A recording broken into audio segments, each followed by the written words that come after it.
Good afternoon, everybody. Thanks so much for joining us today. My name is Ryan Anderson. I'm the Associate Dean of Business and Entrepreneurship at Mohawk College. And I first off want to thank you so much for joining our Mindshare conference. And I want to send out a shout out and thank you to Natalie Reed, who is the coordinator of our conference, as well as Sarah Dolden, who's been offering a ton of support to Natalie over the last number of weeks. This is a year-long event that both Natalie and Sarah worked very hard to put on. This is our fourth one, and by all counts, we're over 400 attendees this week. And at a time when we all want to get together, doing this virtually is something that we've been very happy with. So thank you, Natalie.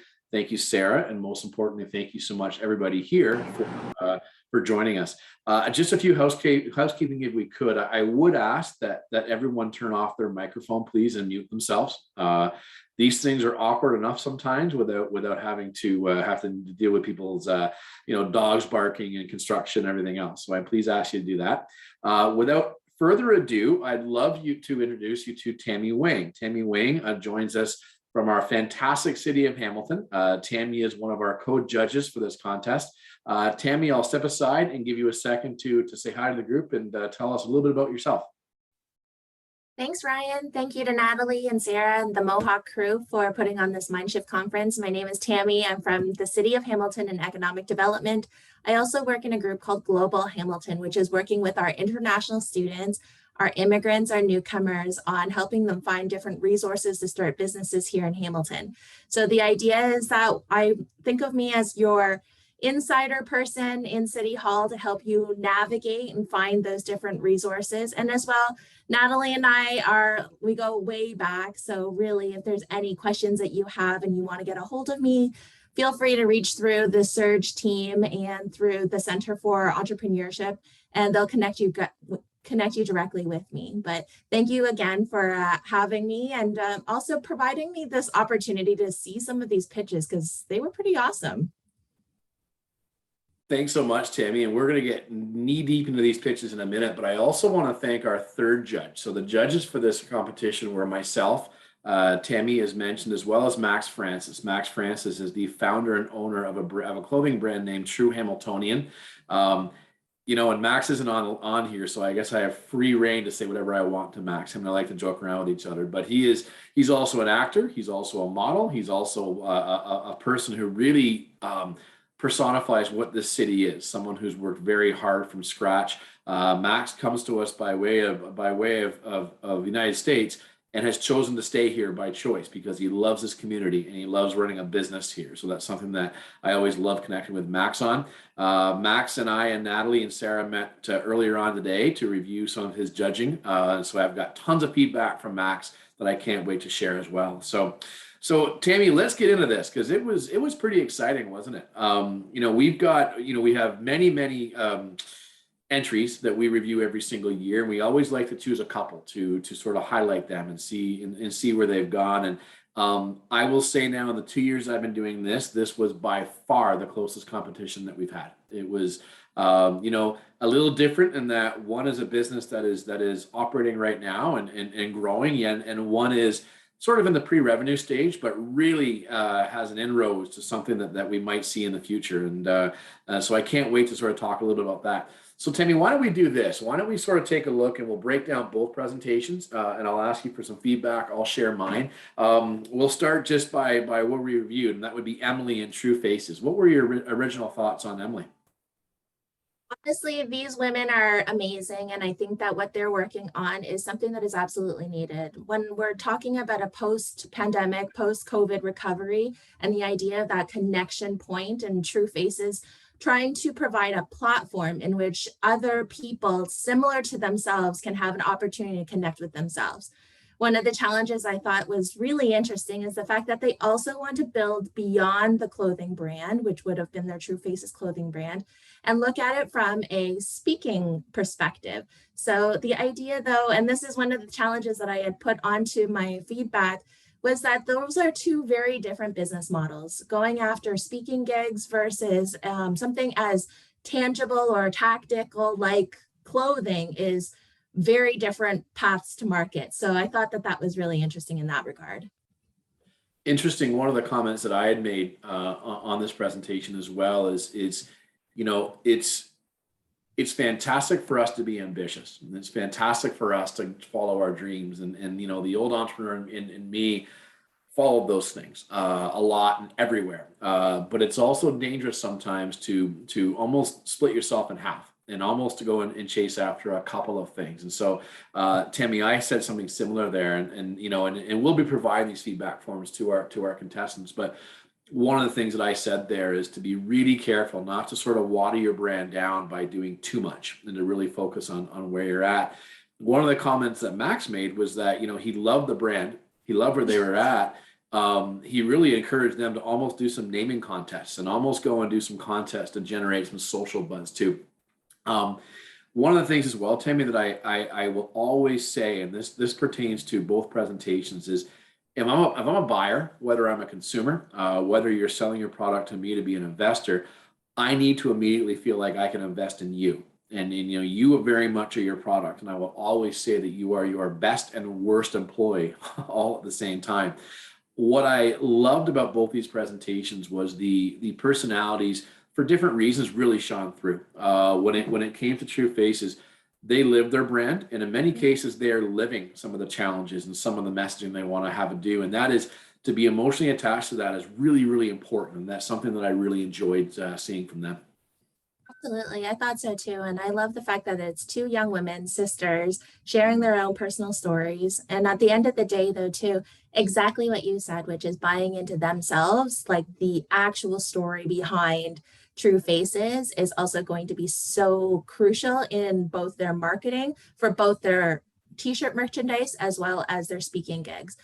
And I do want to ensure that when we speak about this, especially if we have young entrepreneurs that are on this call right now, thinking about rolling out something like a t-shirt brand or some sort of clothing merchandise, you think about it from your own perspective. Like, why are you buying this t-shirt from this brand? So for Max, it made a ton of sense as a Hamiltonian who I am super proud to be here and support my own. I loved the story behind True Hamiltonian, which is, hey, I'm an import from Florida. And I noticed that there was no like love brand, like there was no brand that like really spoke to my love for Hamilton and why I want to show that outwardly. And that immediately, that one little story was enough to get me to buy the True Hamiltonian brand. Today, I'm also wearing yet another Hamilton brand, which is the Black-owned businesses brand. And again, I love the idea of these sisters that wanted to highlight Black-owned businesses. So there is absolute value in sharing the origin story, if you will. So if you think about it from a superheroes, thinking about it from an origin story, it's not really about, yeah, I thought this was cool and this is a cool design. Doesn't really seem to hit on those same like sort of heartstrings and that sort of thing. So talking about something as personal as clothing, you do really want to focus in on what that storytelling looks like and why anybody should be buying your things. Is that there's something that goes back towards, they can buy into something that is, they can support it, they can feel it, they can touch it, that sort of thing. So I think like it's very crucially important when it comes to buying something like clothing. And I think, you know, I'll expand that message, Timmy. It's a phenomenal point. New consumers, and especially really the demographic that a lot of these products will be targeting, they're looking for a social conscience too. And they're looking for something that they can also build a community in and also a messaging as well. And I think that's really important for any entrepreneur right now too. You know, I'll make a few comments on True Faces, then we'll move on to Budgie, which I think is a really cool name. I love Budgie, by the way. I thought it was neat. But with regards to True Faces, I really like that in their presentation, they were extremely real in some of the obstacles and hurdles. And they were very real to go and say, okay, well, here's where we've messed up. And here's where we see a mountain that we've got to climb. Part of entrepreneurship and the part of that ride is that it is a ride. And that you are going to fail and that you're going to succeed and that, you don't lose and you learn. And that's something that I really recognize a lot in that presentation, to go and say, this isn't something that's that we're throwing against a wall. It's something that we tried, and in many cases, we got a problem we got to work around. And I think what happens with that is you acknowledge it and you face it head on. You don't run from it, because sometimes if you do, those are the things that sort of become your downfall as well. So Absolutely, absolutely. I think like if I were to give direct feedback to our True Faces entrepreneurs, I think it's thinking through the go-to-market strategy, because as much as I can get behind the brand and I can get behind the story of it, not everyone's going to want to buy this t-shirt. So it's perhaps narrowing down, saying from going from mass market to a very specific almost profile of the type of customer that you think you're going to go after. So like even with Max and the true Hamiltonian, not everybody's going to buy the true Hamiltonian because not everybody loves Hamilton. don't tell right? Max that. Don't you start telling Max that. But yeah, I Max, understand. Max totally understands. Yeah. And that was also another thing that just talking to other t-shirt creators or art creators similar to Max and trying to get a better sense of it. But I think it's also narrowing down that customer profile and then also fine tuning what that value proposition or what the marketing message really is, because these are the things that are going to set you apart from other t-shirts that have a social cause. So when we think about like UNICEF t-shirts, or we think about the sort of controversial but We Day, so WE Day type stuff, or water awareness, or Believe in Black owned, or True Hamiltonian, like it's thinking through that you're not able to appeal to mass market. So just being much more mindful of the customer profile and then honing in on who has been purchasing your t-shirts, and then maybe almost replicating those messages to try and get more of those types of people to be buying your business. Agree, 100%. Great feedback. And the takeaway for me on True Faces is that you've got, two entrepreneurs that very much believe in the cause, the business, and the brand. And those are things that if you have those, you'll hit those pitfalls and you'll hit those things. You'll get there. You really will. And it was a refreshing presentation to have. So let's move on to the coolest name out there now, which is Budgie. And I gotta say to you that I reviewed this thing and I had my phone on me, and I'm the finance guy, so I'm the one that's organized all over the place. And I looked at that and I thought, wow, I wish I knew what I found out, when I reviewed these things yesterday. And then I sat with the name and I struggled it for a bit, and then the light went off. I thought, well, that's cool. That's really cool. So why don't we start off, Tammy, by talking a little bit about Budgie, and then I'll sort of throw my comments in there as well. Sure. Budgie, as you said, is an excellent technology. I dug a lot deeper into his presentation around how he was integrating the user experience, both from a vendor perspective and from a customer perspective. I get it.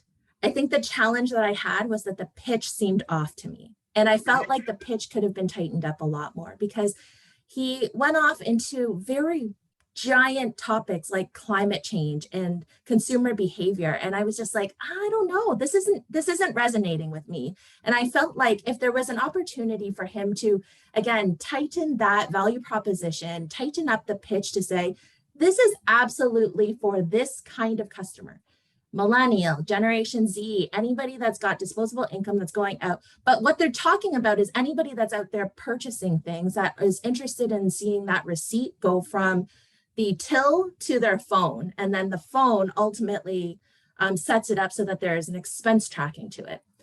And I was like, I don't see where that connects to climate change, and it just felt wrong and off to me. So I feel like there was a lost opportunity here, but honestly, I had to watch the pitch several times, because as much as I really enjoyed the overall look and the overall feel of it, the technology was lost in there. And I felt like that could have been highlighted so much more.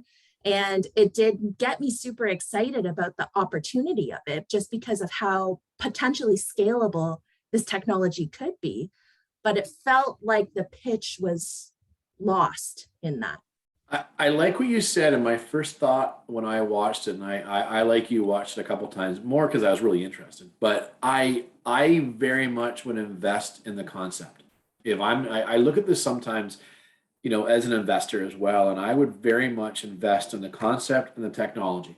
Um, where I would wonder about what I'm investing in. Am I investing in a business or am I investing in an idea? Am I investing in a business? I see hurdles and challenges because you all of a sudden jump into a very, very big pond with Shopify, with Amazon, some of those things. But if I'm investing in this as a concept or as a application, I think I've got something to talk to groups like Shopify about. And so, and that's where I think businesses like this, they really have to make a decision. I mean, if you compare this to True Faces, that is a business, that is their business. It is going to grow organically as it goes. When you compare this to Budgie and the fantastic work that Nicholas had done with this, and I really think he has, you have a decision to make on where your business is best going to fit. And sometimes at our center, we have to talk to students with the fact that, you can become emotionally attached to a business, but you all have to decide whether or not you're emotionally attached to a business or a concept and an idea. And there can be two different things there.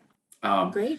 I think that because Nicholas is, and Budgie is pre-revenue, it's in its infancy, if you will, you really have to work hard to put yourself in his position because you don't have a living, breathing entity, which you may have with the other competitor. But I really liked it. I love the QR code. I thought the QR code was a phenomenal idea in an environment that, I guess, unfortunately, because of COVID, we've had to use QR codes way too darn much.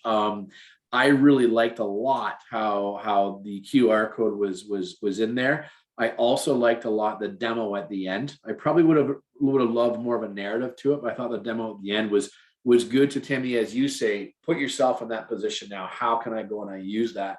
And finally, for me, as the budgeting person, as the nutty guy in both in business and work, as well as my family, I like the fact that can be imported pretty directly and pretty easily into something I can look at on my desktop as well. And I thought that was really good as well. Well, what I would have loved to see is like potentially a thought process in terms of a roadmap, because as much as he was able to show us the user experience at the very end, so he pumped in the items and then it popped over to an email it popped over via a 9-digit code in order to get to your phone. I would have liked to see what that roadmap looked like beyond that, because I could also see this being a great integration with, say, mint.com or any of these like personal finance type applications, because if it had a good app integration with something like that, because there's a lot of email receipts already. And that was a big challenge for me, was that there's a lot on the market already. And a lot of that is really easy because they've already got built-in loyalty programs. So I think about Home Depot immediately has my information, or Best Buy has my information. It's like ping one button and it's like in my inbox, which is on my phone. So the user experience felt the same, but if I could see a potential thought process in terms of a roadmap, in terms of the types of potential partners that they would like to go after, that he would like to go after, it would also drive up my interest significantly. Because like, as you said, like having those integrations with, say, Shopify would make a ton of sense, but I think that it's all about execution at this point. And so I was genuinely so impressed with how much he built up until this point. Absolutely. And I go back and I look at both groups and I think of and age isn't a determinant, but experience is. And I think that where both businesses or concepts have gotten to in such a short amount of time, is humbling for me in a lot of ways, but it's also extremely exciting. And it's something that I know as the center, we're really proud of these folks, and we're really proud of who they're working with. And I will say that, our viewers this week have watched the final two, not the only two. And that's something that we've had a very successful year in speaking with entrepreneurs and a very successful year in developing. And, I'll throw a quick shout out to Katie Sear, who was our winner from last year, who has gone on now Oh boy, to do everything. I mean, I think she won the first Ontario competition. I know she's been nominated now for a top business award with the Hamilton Chamber of Commerce. You know, the lineage here that we've got, and I really want to let everyone know is very, very strong, and we're very proud of that. So without further ado, I guess we should probably announce the winner, shouldn't we? I will say that we've got, you know, two finalists that are very, very good. And I want everyone to know we've got two packages that are winning packages that are comparable as well. Everything from cash to gifting kind donations from local businesses, to mentorship within our Surge Mentor program that is a little more accelerated than our usual. They're going to have the burden of meeting with me. I'm not sure if that's worth any money whatsoever, but any sort of my contacts too. So without further ado, I don't know if I want a drum roll here. If my kids were here, they'd probably bang on. There you go. There you go. I would like to say that our winner is True Faces. True Faces. Congratulations. Congratulations to that group. You know, our Budgie group has finished in second place, but again, these were not the only two entries. And I want to make sure that everyone realizes that we picked the final two to present today. And not just the ones not the only two that we had. So True Faces, congratulations to a phenomenal award. I mean, I almost feel like we want to put you on a wall of all our past winners. But as well, Nicholas and Budgie, I want to let you know, I think you've got something. I really do. I think that, you know, you come to us a year or two from now, you're going to be in really good shape. So I really want to make sure that we congratulate both groups. I'm hoping True Faces are doing some cartwheels right now and maybe throwing some shirts in the air. I'm not sure, but congratulations to both. And again, thank you very much, everyone, for joining us today. And we look forward to the rest of the conference that concludes tomorrow, as well as some previous programming as well. And Tammy, thank you so much as well for being a judge. It's been great talking to you. Thank you as well for your membership on our business pack as well. I want to make sure I thank you for that too. So thanks so much, everybody, and we'll talk to you all soon.